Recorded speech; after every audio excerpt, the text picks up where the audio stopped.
بالله من الشيطان الرجيم بسم الله الرحمن الرحیم۔ قرآنی قاعدہ سبق نمبر 25 حروف مقطعات۔ حروف مقطعات سے مراد ایسے حروف ہیں جن کو قرآن میں علیحدہ علیحدہ پڑھا جاتا ہے، جس طرح سبق نمبر 4 میں حروف مرکبات کے پڑھنے کا طریقہ بتایا گیا ہے۔ حروف مقطعات قرآن کی 29 سورتوں کے شروع میں آتے ہیں۔ سبق ہے پڑھنے کا طریقہ: الف لام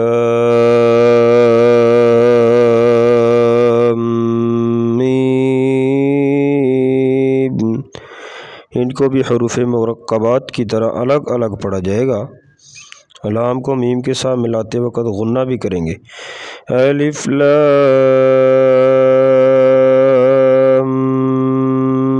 میم، الف لام میم صاد۔ جو موٹے حروف ہیں ان کو موٹا پڑھا جائے گا اور لام کو میم کے ساتھ ملاتے وقت غنہ بھی ہوگا۔ نون اور میم کے اوپر شد ہوگی تو ہمیشہ غنہ ہوتا ہے، تو ادھر لام کو میم کے ساتھ ملاتے وقت بھی غنہ کریں گے۔ الف لام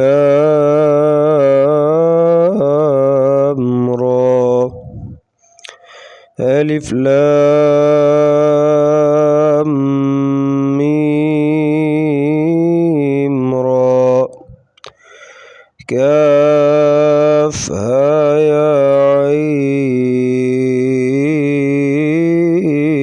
صاد، طہ۔ یہ کھڑا زبر ہے، اسے ایک الف سے زیادہ نہیں لمبا کرتے۔ طہ،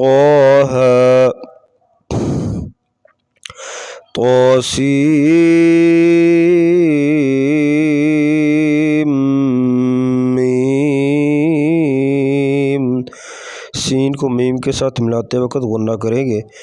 طاسیم میم، طاسین،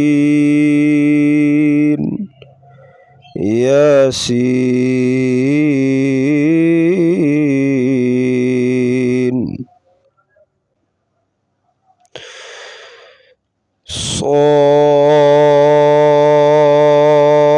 صاد، حامیم عین سین قاف، حامیم قاف، نون۔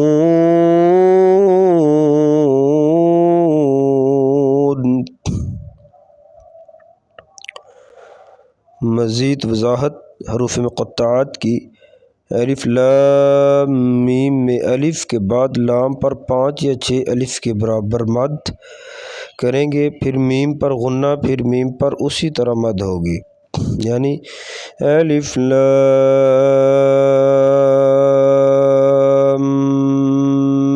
میم اور طاسیم میم میں طا پر 1 الف کے برابر مد کریں گے، سین پر 5 یا 6 الف کے برابر مد کے بعد میم پر غنہ، پھر میم پر اسی طرح مد ہوگی۔